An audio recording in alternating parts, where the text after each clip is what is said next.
नमस्कार, बहुत स्वागत है आपका डिबेट लाइव बड़ी बहस मध्य प्रदेश में। मैं हूं आपके साथ अमित शर्मा। अशोकनगर में जीतू पटवारी पर एफआईआर के विरोध में आज कांग्रेस का बड़ा प्रदर्शन हुआ, जिसके बाद पीसीसी अध्यक्ष जीतू पटवारी सहित सभी प्रदर्शनकारी कांग्रेसियों ने अपनी गिरफ्तारी दी। कांग्रेस इसे न्याय के लिए संघर्ष कह रही है, तो वहीं सत्ता पक्ष इसे राजनीतिक नौटंकी करार दे रहा है। लेकिन क्या यह प्रदर्शन एक न्यायपूर्ण सत्याग्रह है या सत्ता विरोध की स्क्रिप्ट? क्या पुलिस की चेकिंग लोकतांत्रिक प्रक्रिया है या विरोध की आवाज दबाने की कोशिश? आज इसी मुद्दे पर हम बात करेंगे। उसके पहले एक नजर इस रिपोर्ट पर।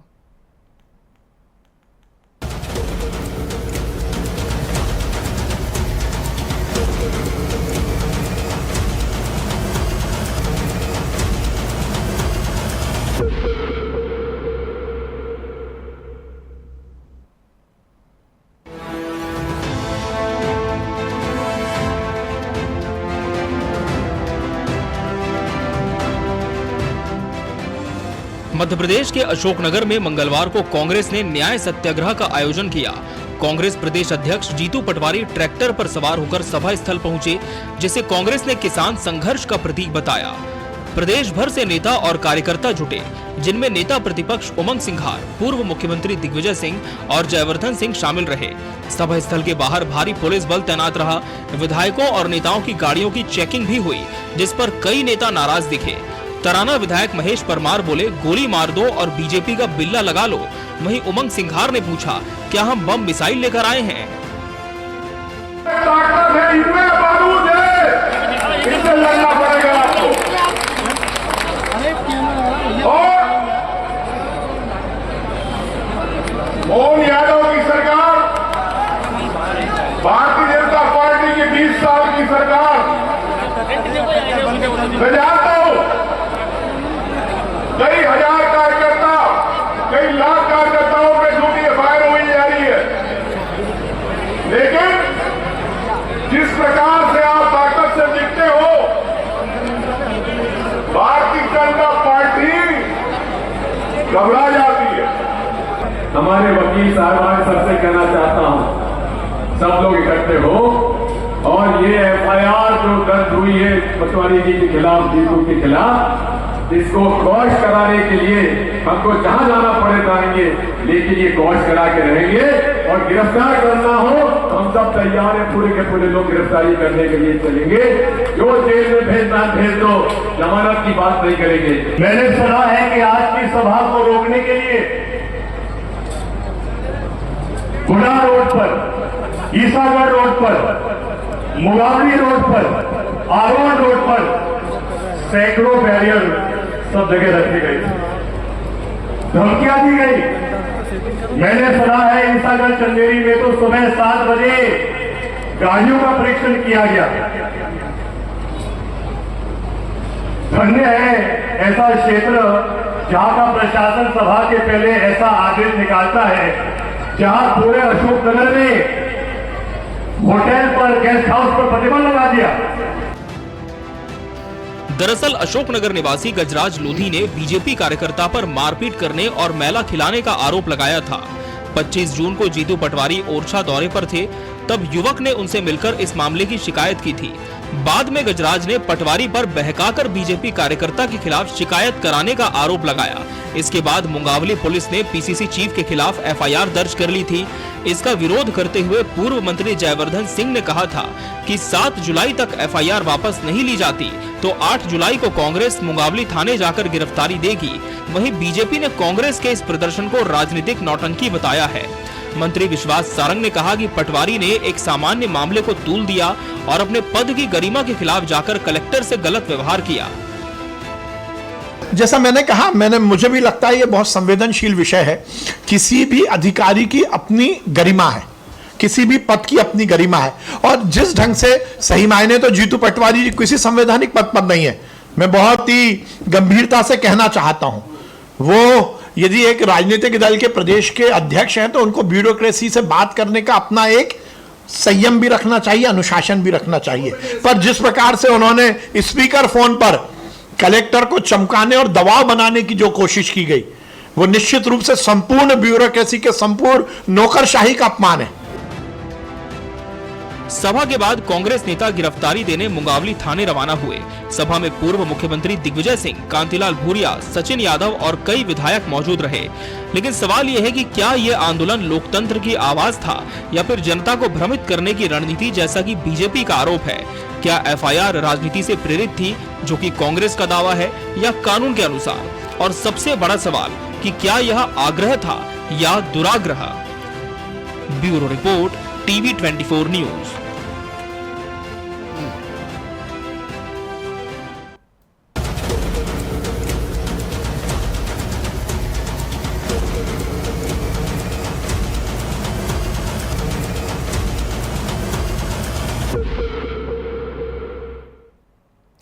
आग्रह या दुराग्रह, आज इसी विषय पर हम बात करेंगे और उसके लिए हमारे साथ खास मेहमानों का पैनल भी जुड़ चुका है। हमारे साथ बीजेपी प्रवक्ता डॉक्टर प्रेम व्यास जी जुड़े हैं। डॉक्टर प्रेम व्यास जी, बहुत स्वागत है आपका इस चर्चा में। कांग्रेस प्रवक्ता प्रतिभा विक्टर जी प्रतिपक्ष का पक्ष रखेंगे। प्रतिभा जी, आपका भी बहुत बहुत स्वागत है। और वरिष्ठ पत्रकार विलक्षण सक्सेना जी भी इस चर्चा का अहम हिस्सा है। विलक्षण जी, आपका भी बहुत बहुत स्वागत है। प्रतिभा विक्टर जी, कांग्रेस ने तो पहले ही इस प्रदर्शन का ऐलान कर दिया था कि अगर एफआईआर वापस नहीं हुई तो आंदोलन होगा। आज वो सड़कों पर दिखा भी। एक बड़ा जनसैलाब हमने देखा कि पीसीसी चीफ जीतू पटवारी के साथ अशोकनगर के क्षेत्र में पहुंचा, आप लोगों ने प्रदर्शन किया। लेकिन अभी जब गिरफ्तारी के बाद रिहाई मिल गई है, तो क्या कांग्रेस मान रही है कि जिस सिस्टम के खिलाफ कांग्रेस लड़ाई लड़ने की बात कह रही थी, जो एफआईआर हुई वो न्याय संगत नहीं थी, तमाम विषय अब खत्म हो चुके हैं, या फिर लड़ाई आगे भी जारी रहेगी? देखिए जी, कांग्रेस ने आज जो अशोकनगर में जाकर इकट्ठे हुए हैं और जो प्रदर्शन किया है, तो ये लड़ाई न केवल जीतू पटवारी जी की एफआईआर के लिए है, बल्कि ये लड़ाई है न्याय के लिए है, इंसाफ के लिए है। और जो दलितों के साथ आए दिन मध्य प्रदेश में जो दुराचार और जो अमानवीय कृत्य किए जा रहे, ये उसके खिलाफ है। इसलिए इसे कहा गया है कि न्याय सत्याग्रह। तो ये न्याय के लिए लड़ाई थी और कांग्रेस के कार्यकर्ता, वहां के नेता, सब लोग एक साथ एकजुट होकर वहां इकट्ठे हुए। और ये बड़े दुख के साथ कहना पड़ता है कि मध्य प्रदेश की सरकार इतनी ज्यादा निरंकुश हो गई है कि वहां पर जब कार्यकर्ता, नेता, विधायक जब अशोकनगर की ओर चले तो वहां उन्हें रोका गया। वहां पर विधायक महेश परमार जी, नेता प्रतिपक्ष उमंग सिंघार जी, पंकज कुशवाहा जी, भैरू सिंह जी और दिनेश जैन जी, इन सारे विधायकों को और कार्यकर्ता को रोका गया। तो अगर पुलिस की चेकिंग है तो आप चेकिंग करके उनको जाने दीजिए। अनावश्यक रूप से उनका समय बर्बाद किया गया, उनको परेशान किया गया। अगर पुलिस प्रशासन इतना ही सतर्क और इतना ही मुस्तैदी से अगर चेकिंग करता है, तो जब देश में इस तरीके की आतंकवादी घटनाएं हो जाती है, अगर इस तरीके से इतने ध्यान से अगर चेकिंग उन लोगों की भी की जाए तो इस तरीके की घटनाएं ना हो। तो ये देखा जाता है कि जबरदस्ती विपक्ष को रोकने के लिए, लोकतंत्र को तोड़ने के लिए, संविधान को कुचलने के लिए मध्य प्रदेश सरकार ने ऐसा दबाव बनाया कि पुलिस विपक्ष के सारे नेताओं और कार्यकर्ताओं को अशोकनगर पहुंचने ही नहीं देना चाहती नहीं थी कि ये आवाज जनता के सामने आए। जिस तरीके से दलित गजराज लोधी के साथ आप सब जानते हैं किस तरीके से अमानवीय कृत्य किया गया। छिंदवाड़ा में आप देखेंगे कि एक आदिवासी की तरह आदिवासी के साथ इसी तरह की घटना हुई, सीधी में हुई।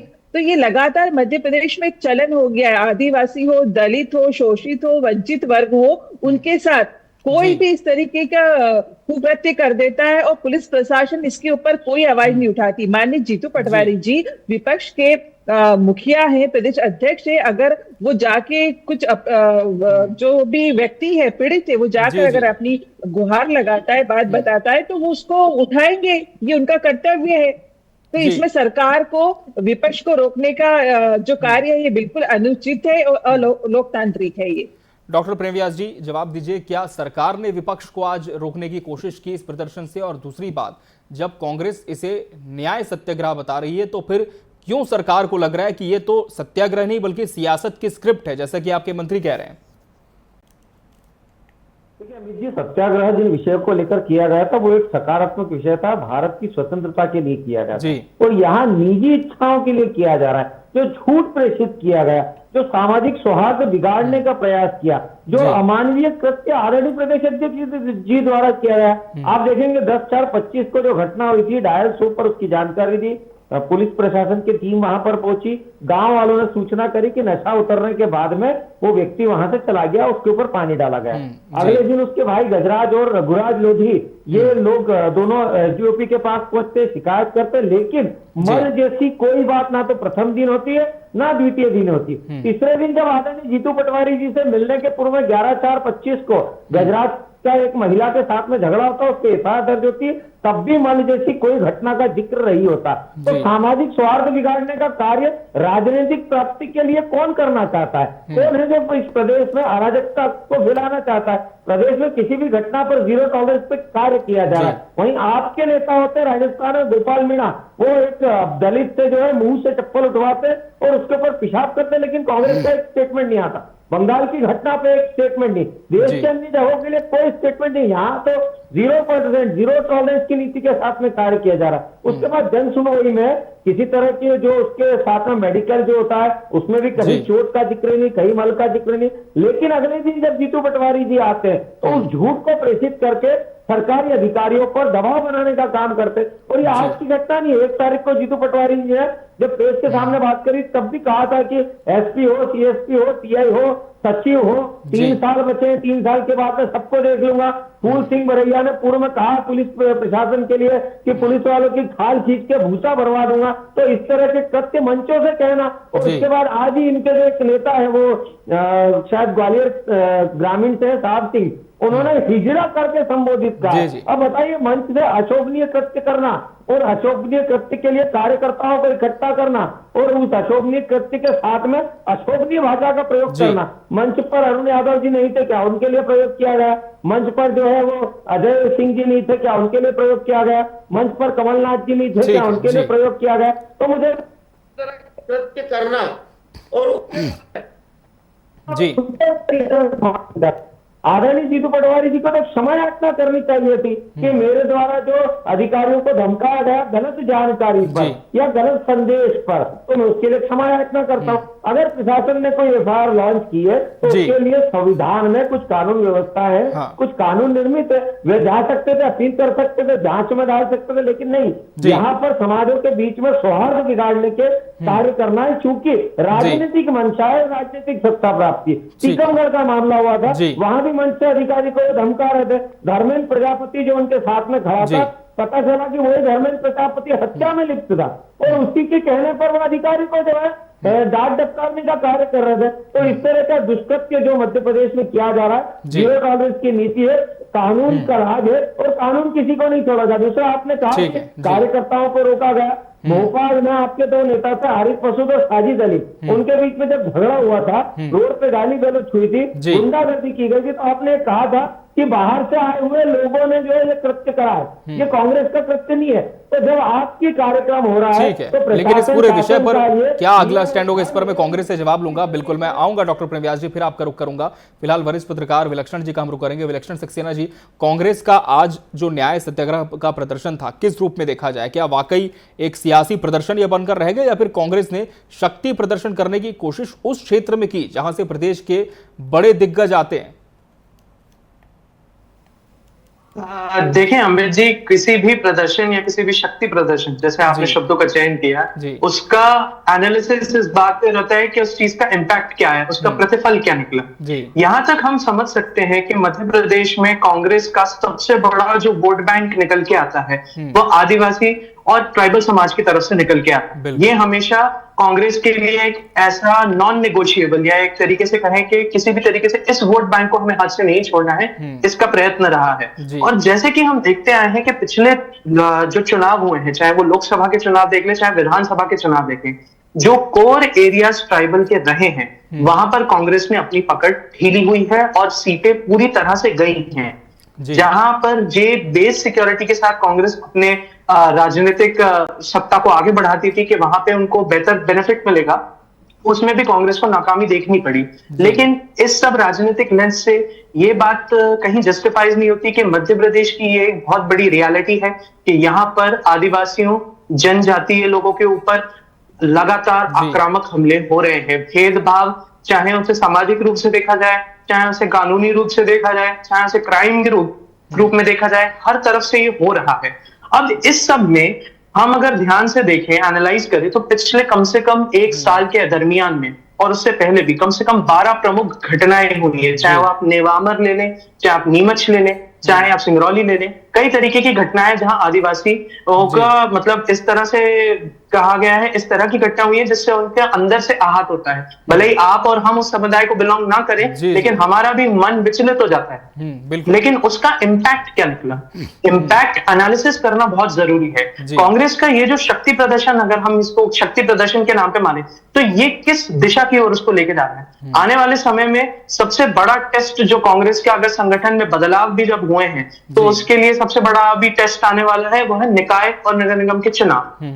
ऐसी स्थिति में ये देखना बहुत जरूरी होगा कि इन छोटे छोटे टेस्टों में भी कांग्रेस की ये शक्ति प्रदर्शन कितना प्रतिफल लेके आए। और जहां तक रही भाजपा की बात, सिर्फ भाजपा इस बात से काफी अश्योर्ड है, क्योंकि एक सबसे बड़ा जो एक राजनीतिक परिदृश्य में अगर देखा जाए, तो डेवलपमेंट आदिवासियों तक पहुंचा है, ये बात भी डिनाई नहीं की जा सकती। खास तौर से कोर बेल्टों में, अगर हम एक बेसिक एरिया जो कि भोपाल और मध्य प्रदेश के मध्य में लिया जाए, सतपुड़ा टाइगर रिजर्व के आसपास के एरिया जहां विस्थापन की परियोजनाएं हो, चाहे वहां पर सतपुड़ा टाइगर रिजर्व में वापस एम्प्लॉयमेंट करने के लिए समितियों के गठन और समितियों के लिए दिए गए उनको एम्प्लॉयमेंट की अपॉर्चुनिटीज को देखा जाए, तो वहां पर जो वोट रिजल्ट मिले हैं वो इस बात को दर्शाते हैं कि कहीं ना कहीं आदिवासी थोड़े से और बढ़ते डेवलपमेंट के साथ भाजपा के लय में लय मिला रहे हैं।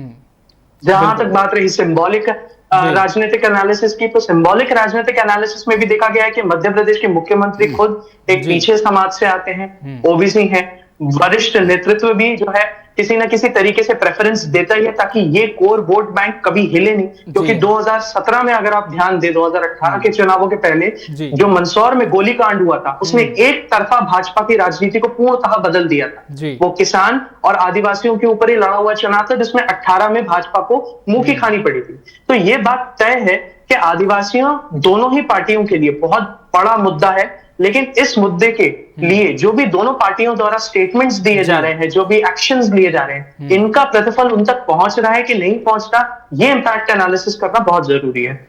बिल्कुल। प्रतिभा विक्टर जी, इस प्रदर्शन से हासिल क्या हुआ कांग्रेस को? यह भी एक बड़ा सवाल आता है कि जिस ध्येय के साथ आप लोगों ने आज न्याय सत्याग्रह किया, क्या वो ध्येय पूरा हो पाया? क्योंकि फिलहाल पुलिस ने तो कहा है कि एफआईआर की जांच करेंगे, क्वाश करने के लिए किसी तरह की अभी कोई बात यहां पर नहीं कही गई है। जी हाँ, एफआईआर की जांच करेंगे। कांग्रेस का ये शक्ति प्रदर्शन नहीं है, आप इसे शक्ति प्रदर्शन कह रहे हैं, ये शक्ति प्रदर्शन नहीं है। कांग्रेस ये एकत्र होकर, इकट्ठा होकर दलितों के लिए आवाज उठा रही है। अगर किसी दलित पे दबाव डाल के जिला प्रशासन उसका जो स्टेटमेंट है वो उसको चेंज करा सकता है और उसको बोल सकता है कि उससे जबरदस्ती स्टेटमेंट दिलवाया गया, तो ये माननीय जीतू पटवारी जी पे एफआईआर हुई, उनपे तो कई एफआईआर हुई है। विपक्ष के प्रमुख हैं तो वो तो आंदोलन करते हैं और करते आ रहे हैं, उनका काम है। तो इस तरीके की एफआईआर पहली बार नहीं हुई है, राजनीति में है तो राजनीतिक एफआईआर होती है, परंतु ये बात है दलित व्यक्ति के साथ जो गलत किया गया है, इसको ये बिल्कुल तरीके से नकार रहे हैं। आपने देखा होगा अभी छिंदवाड़ा के एक गांव में एक आदिवासी व्यक्ति को बहुत पीटा गया और उसे मूत्र पिलाया गया। सीधी में भी एक पुलिस प्रशासन का व्यक्ति है, अधिकारी, उसने भी पुलिस थाने में ही इसी तरीके का कृत्य किया। तो ये भारतीय जनता पार्टी की सरकार में आदिवासियों के साथ ऐसे कुकृत्य किए जा रहे हैं, मतलब उनको इंसान समझ ही नहीं रहे हैं, उनके साथ इस तरीके से अमानवीय व्यवहार कर रहे हैं। तो आप इस बात पे गौर करिए कि भाई इंसान को इंसान की तरह समझा जाए। ऐसे काम तो जानवरों के साथ भी नहीं किए जाते हैं। तो आप मध्य प्रदेश को और भारत को किस दिशा की ओर लेके जा रहे हैं? एक तरफ आप बात करते हैं विकास की, विकास के नाम पर कुछ नहीं है, आप बस विकास के बड़े बड़े आपके जो एडवर्टाइजमेंट है, विज्ञापन है, वो बहुत अच्छे आते हैं। पर ये बात तो मानेंगे हम कि चाहे वो टीवी हो या समाचार पत्र हो, तो उसमें मध्य प्रदेश की जो सरकार है उसमें विकास में बहुत आगे, परंतु धरातल में शून्य है। अगर आप देख लेंगे तो पहली बारिश है, आप राजधानी भोपाल की सड़कों पे निकल जाइए, आप स्वयं देख लेंगे कि आप सड़क पे चल रहे हैं या चांद पे चल रहे हैं। तो इस तरीके का विकास हो रहा है, चाहे ग्वालियर हो, चाहे इंदौर हो, चाहे और कोई जगह हो। मतलब छोटे मोटे आधा 1 इंच के गड्ढे नहीं, 10-10 फीट के गड्ढे हो रहे। तो कितना भ्रष्टाचार है, कितनी महंगाई है। तो हर जगह तो ये असफल है। बात बड़ी बड़ी करते हैं कि हमारी सरकार, परंतु भारतीय जनता पार्टी पूरी तरीके से विफल है। डॉक्टर प्रेम व्यास जी, जवाब दीजिए, क्या घटनाओं को नकारने के बाद सरकार ये मान रही कि सरकार विफल है या फिर सब कुछ बहुत बेहतर दिशा में जा रहा है प्रदेश में?